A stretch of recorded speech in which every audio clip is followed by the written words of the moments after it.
Bismillahirrahmanirrahim. Assalamu alaikum. This is Muhammad Ali Rana from Ghulamane Abbas School. Today we are here with another SLO from chapter number 12, Geometrical Optics. And today we are going to learn SLO number 281 and 282.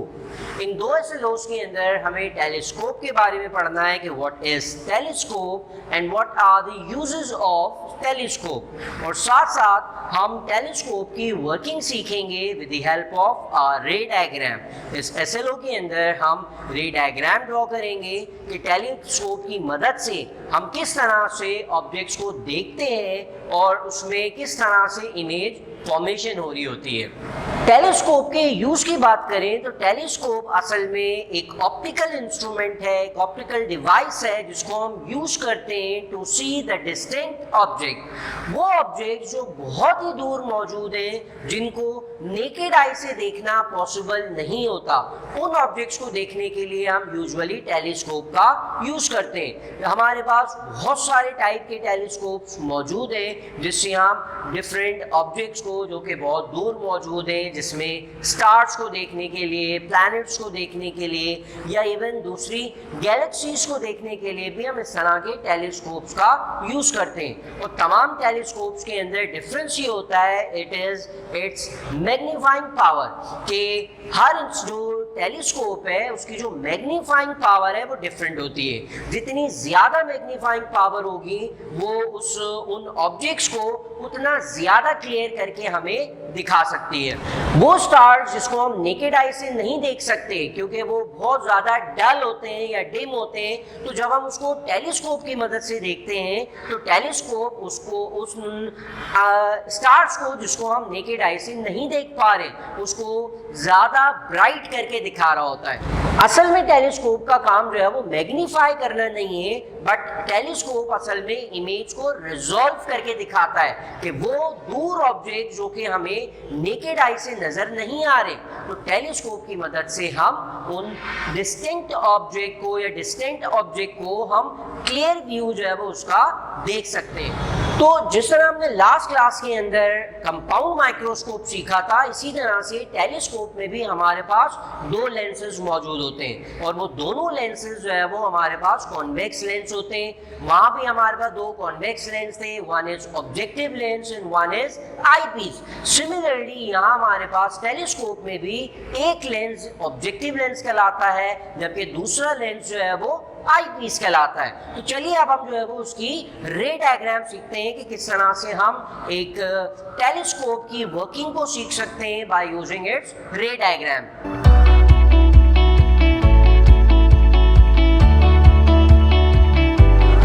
तो सबसे पहले जो है मैंने यहाँ पर एक principal axis draw कर दिया, तो मैं यहाँ लेबल कर देता हूँ,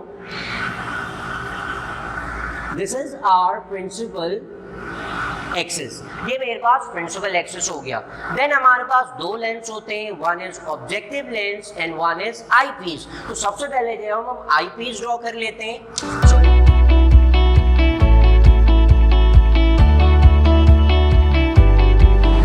तो सबसे पहले मैंने जो है वो यहाँ पर अपना ऑब्जेक्टिव लेंस ड्रॉ कर दिया, और इस बात का ख्याल रखते हैं हम टेलीस्कोप के अंदर कि जो ऑब्जेक्टिव लेंस है वो उसकी फोकल लेंथ बहुत ज़्यादा लार्ज होती है। और वो क्यों लार्ज लेते हैं हम, एक कॉन्वेक्स लेंस जिसकी फोकल लेंथ ज़्यादा हो उसको हम as a objective lens use करते हैं टेलीस्कोप में, बिकॉज कि वो ऑब्जेक्ट्स जिन ऑब्जेक्ट्स को हम यहाँ देख रहे हैं इस टेलीस्कोप से वो बहुत ज़्यादा दूर मौजूद हैं। इसीलिए हम जो है वो इस ऑब्जेक्टिव लेंस ऐसा यूज करते हैं जिसकी फोकल लेंथ ज्यादा हो।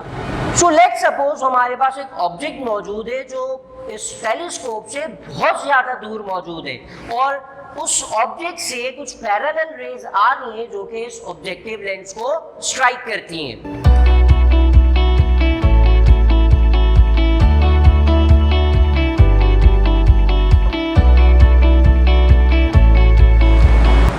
उस दूर मौजूद ऑब्जेक्ट से ये 3 या 3 से ज्यादा जो है वो बहुत सारी इंसिडेंट रेज आ रही हैं और आके स्ट्राइक करती हैं इस ऑब्जेक्टिव लेंस को, जिसमें से एक रे मैंने इस तरह से बनाई है कि डायरेक्ट ऑप्टिकल सेंटर पे स्ट्राइक करिए। तो ये ऑप्टिकल सेंटर पे स्ट्राइक करने के बाद स्ट्रेट पास हो जाएगी, जबकि बाकी जो 2 रेज हैं वो इस लेंस से पास होने के बाद बेंड हो जाएंगी।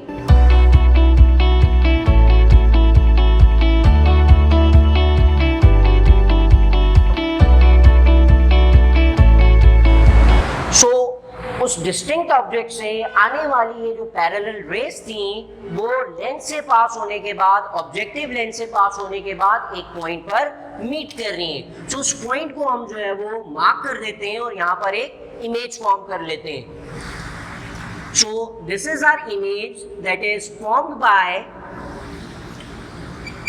This image I1 is formed by our objective lens. अब चूंकि ऑब्जेक्ट वो जो ऑब्जेक्ट है जिसको हम देख रहे हैं टेलीस्कोप से वो बहुत ज्यादा दूर मौजूद है और इतना ज्यादा दूर मौजूद है कि लेट सपोज हम उसको काउंट कर लेते हैं as a infinity. So this image will be formed at focus of this objective lens. तो जहां हमारी इमेज फॉर्म हो रही है उस पॉइंट के ऊपर हम मार्क कर देते हैं this is focal length of objective lens.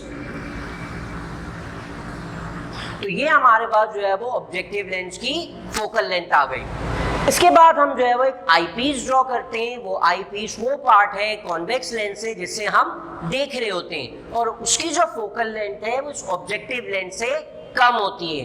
Unlike compound microscope जिसमें ऑब्जेक्टिव लेंस की फोकल लेंथ कम होती है और आई पीस की फोकल लेंथ जो है वो ज्यादा होती है, जबकि टेलीस्कोप के केस में ऑब्जेक्टिव लेंस की फोकल लेंथ ज्यादा होती है और आई पीस की फोकल लेंथ इसके कंपैरेटिवली कम होती है। और उसका रीजन यही है कि जिस ऑब्जेक्ट को हम देख रहे हैं इस ऑब्जेक्टिव लेंस की मदद से वो इस टेलीस्कोप से बहुत ज्यादा दूर मौजूद है।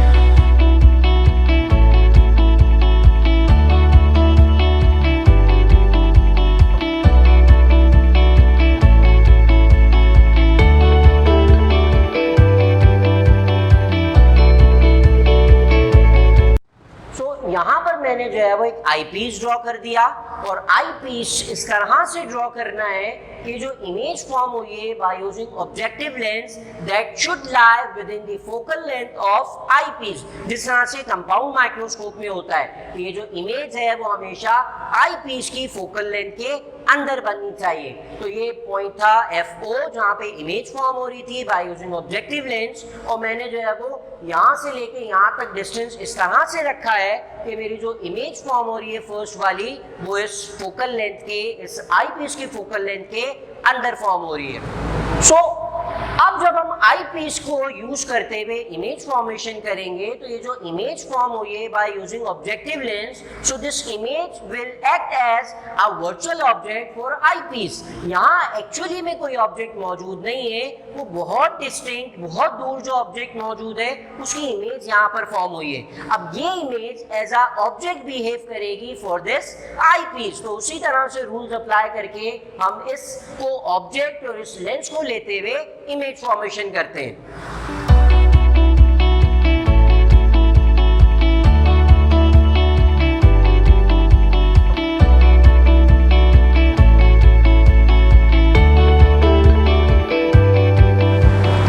यहाँ पर मैंने इसके ऊपर फर्स्ट रूल अप्लाई किया है that is incident ray parallel draw की है और लेंस से पास होने के बाद वो प्रिंसिपल फोकस से पास हो गई। जैसे हमने प्रीवियस लेक्चर के अंदर रूल्स में पढ़ा था कि जब इंसिडेंट रे पैरेलल हो ये इमेज हमारे लिए एज अ ऑब्जेक्ट बिहेव कर रही है, तो इस ऑब्जेक्ट से हमारी एक पैरेलल इंसिडेंट रे है और वो फोकस से पास कर दी।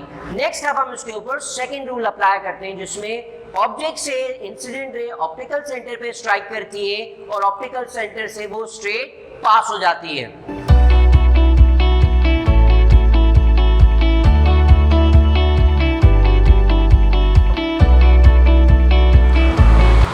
सेकेंड रूल जब मैंने यहाँ अप्लाई किया तो इंसिडेंट रे ऑप्टिकल सेंटर पे स्ट्राइक की और ऑप्टिकल सेंटर पे स्ट्राइक करने के बाद इस लेंस में से स्ट्रेट पास हो गई। सो अगर हम दोनों रिफ्रैक्टेड रेज को देखें जो कि आई पीस से रिफ्रैक्ट हो रही है तो वो दोनों रेज एक दूसरे से डाइवर्ज हो रही हैं, एक दूसरे से अवे मूव कर रही हैं। सो उस एंड पर ये दोनों रेस कभी भी मीट नहीं करेंगी। अगर हमें इन दोनों का मीटिंग पॉइंट फाइंड आउट करना है तो हमें दोनों रेस को बिहाइंड दिस ऑब्जेक्ट जो है वो एक्सट्रापोलेट कर देंगे, एक्सटेंड कर देंगे, देन हम वो मीटिंग पॉइंट फाइंड कर सकते हैं।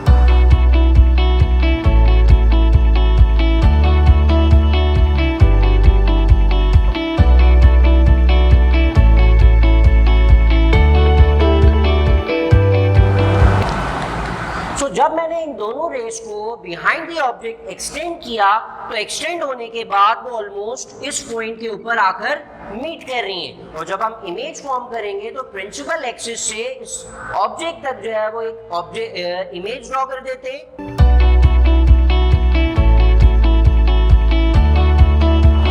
तो यहाँ मैंने जो है वो इन दोनों रेस को एक्सटेंड किया, रिफ्रैक्टेड रेस जो कि आई पीस से रिफ्रैक्ट हो रही थी, और रिफ्रैक्ट होने के बाद मैंने उसको बिहाइंड द ऑब्जेक्ट एक्सटेंड किया जो कि इस पॉइंट पर मीट कर रही हैं। देन मैंने एक फाइनल इमेज ड्रॉ कर दी from principal axis to that meeting point. So this is our image I2 और इस I2 को हम कहेंगे this is our final image.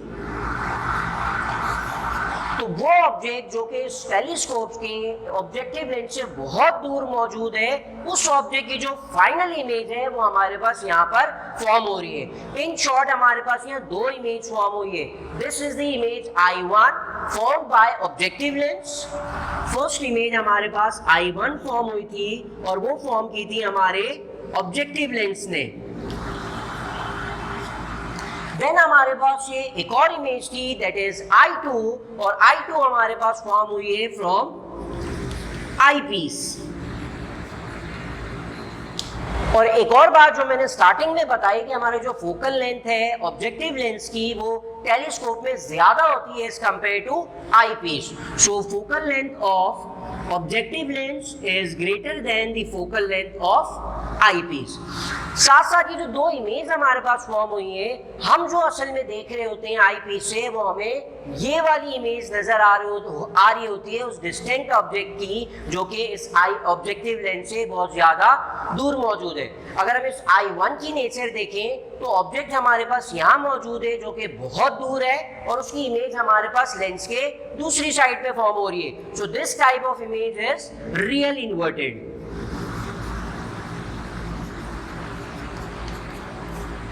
जो ऑब्जेक्टिव लेंस से जो हमारी इमेज फॉर्म हुई है उसका नेचर क्या है, इट इज रियल इन्वर्टेड। और अगर हम आई पीस की इमेज देखें तो ये हमारे पास वर्चुअल ऑब्जेक्ट था फॉर आई पीस, और इस ऑब्जेक्ट से जो इमेज फॉर्म हुई है वो लेंस के दूसरे एंड पे नहीं हुई बल्कि उसी एंड पे फॉर्म हो रही है। So this final image form by eyepiece is of virtual nature. So the I2 is virtual and erected. तो ये हमने जो है वो यहाँ पर उसका नेचर भी डिस्क्राइब कर दिया कि किस तरह क्या दो इमेज फॉर्म हो रही है उनका नेचर क्या है। तो फाइनली हम जो है वो अगर मैग्निफिकेशन की बात करें, so the magnification of this telescope can be found by using the ratio of focal length of objective lens to the focal length of eyepiece। अगर हम इन दोनों focal length का रेशियो ले लें तो हमारे पास मैग्निफिकेशन आ जाएगी हमारे टेलीस्कोप की। तो ये था हमारा आज का लेक्चर जिसमें हमने रे डायग्राम की मदद से टेलीस्कोप की वर्किंग सीखी, टेलीस्कोप का यूज देखा और साथ साथ जो है वो फाइनली लास्ट में टेलीस्कोप की मैग्निफिकेशन पावर या मैग्नीफाइंग पावर का फॉर्मूला मेंशन किया।